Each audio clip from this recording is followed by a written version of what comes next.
Hi! Today on Araw-Araw Filipino, we will learn to talk about movies. This is a continuation of our lessons on talking about your different interests in the Filipino language. Let's begin with a conversation. What kind of movie do you like? Anong klaseng pelikula ang gusto mo? What anong? Kind of, klaseng. Movie, pelikula.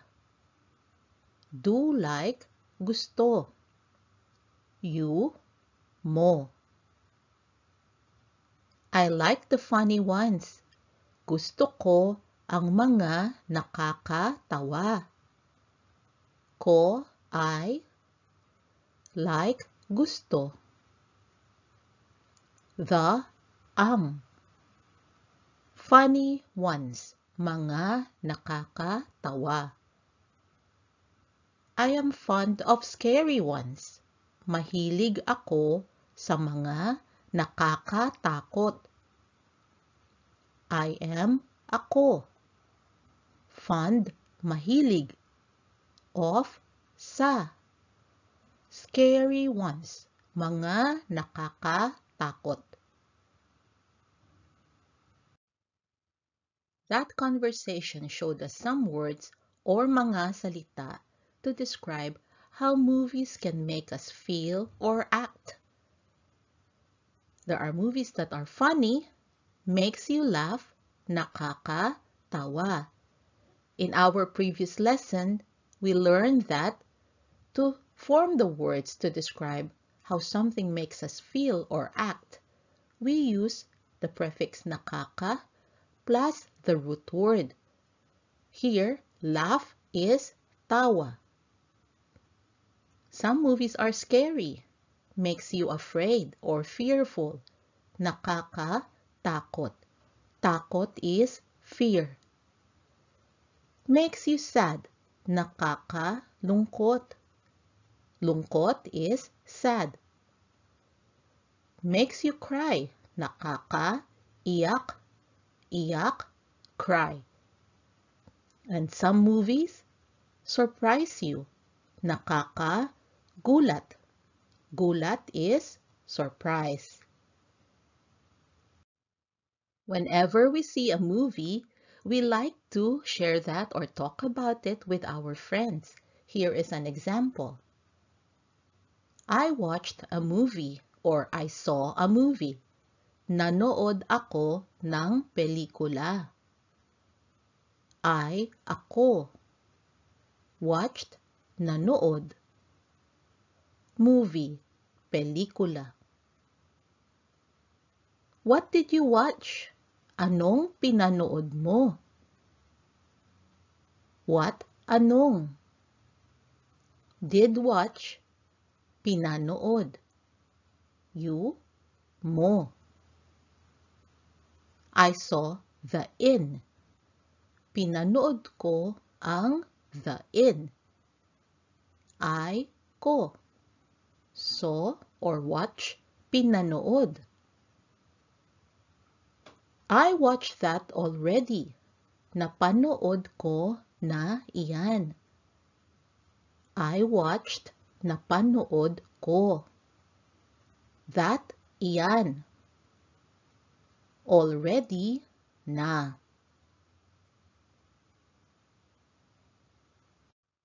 In that conversation, you saw some new words or mga salita. Let us talk about the word watch in more detail. You may have noticed that to say watch, we use different words in the Filipino version. One of them is nanood. This has a focus on the actor or doer of the action. What this means is when we say, I watched a movie, nanood ako ng pelikula. The focus of the sentence is on who did the action. Who watched a movie? I, ako. And in that case, we use nanood. Now, watch can have an object focus. And in that case, we use napanood or pinanood. Here is an example. I saw the inn. Pinanood ko ang the inn. The focus of the sentence is on what was seen or watched. In this case, it is the movie called The Inn. Here is another example. I watched that already. Napanood ko na iyan. So what was watched already? The movie, that, or iyan. Now the word watch can be an imperative form. This is when you say to someone, you go watch a movie. So the focus is on the actor, and we use manood.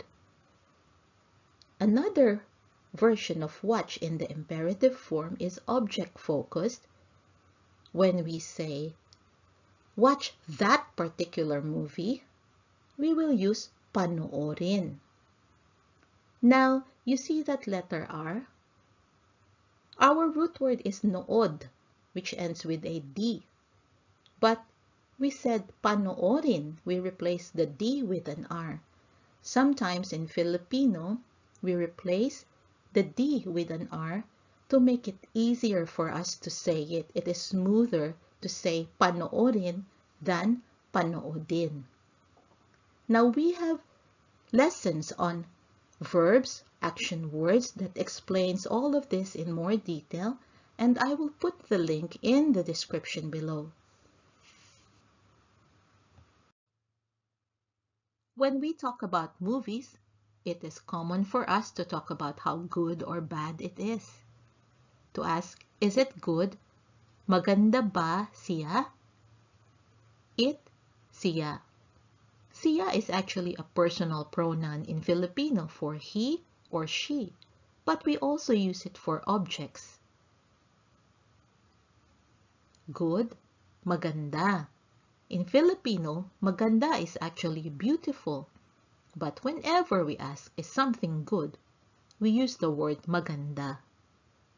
Ba is there because we are asking a question. It is good. Maganda siya. What about the opposite? It is bad. Pangit siya. So to say bad, we say pangit, although pangit is actually ugly in the Filipino language, which is the opposite of maganda. Why do we say pangit for bad instead of masama, which is the actual word for bad? Well, this is just how everyday Filipino works. We use pangit instead of masama to say something is bad quality. It is not so good. Hindi siya masyadong maganda. Not hindi. So good, masyadong maganda. Let us continue the conversation, this time talking about why a movie is good. That is a good movie. Magandang pelikula iyan. That iyan. Good, maganda. Movie, pelikula. Good movie, magandang pelikula. Yes, the story is good. Oo, maganda ang istorya. Yes, oo. The, ang. Story, istorya. Good, maganda. The lead actor is good. Magaling ang bida. Lead actor is bida. Good, magaling. Now this time, we use magaling instead of maganda. So when do you use maganda and magaling? To say something is of good quality or appearance, we use maganda. To say that someone has good skills, is good at his craft, magaling. The villain is better. Mas magaling ang kontrabida. Villain, kontrabida. Better, mas magaling. Because we are talking about the skill of someone, we used magaling. Here are some more ways to talk about movies. It was slow at the start. Mabagal siya sa simula. It, siya. Slow, mabagal. At the, sa. Start, simula. But it got faster in the middle.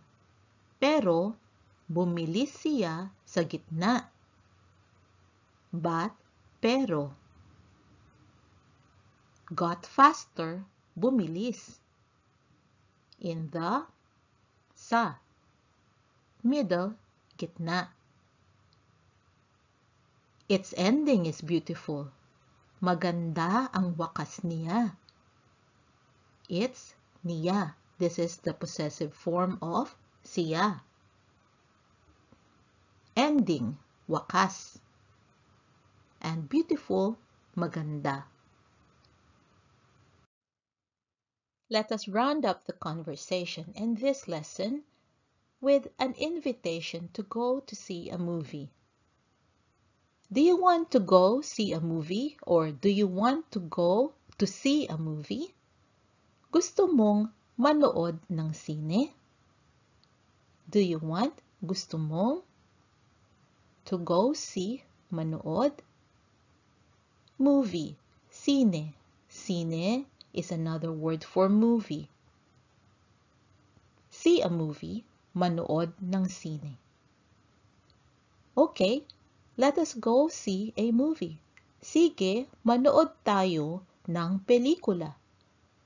Okay, sige. Let us go see, manood tayo. A movie, ng pelikula. Let us watch The Inn Part 2.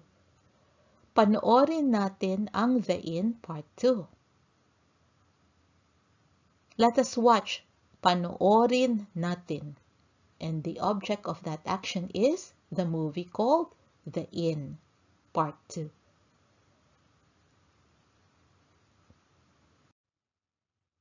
That is our lesson today. I hope you found it useful, and for your homework, write a review of different movies using the Filipino language. Read it out loud to yourself and then talk about it with your friend. Have fun! I hope you can join us again next time on Araw-Araw Filipino. Thank you. Salamat po. Now, a few words from my son, Max. Thought this video was cool? Watch the next one and like and subscribe to the channel too if you haven't yet. Bye-bye! Bye!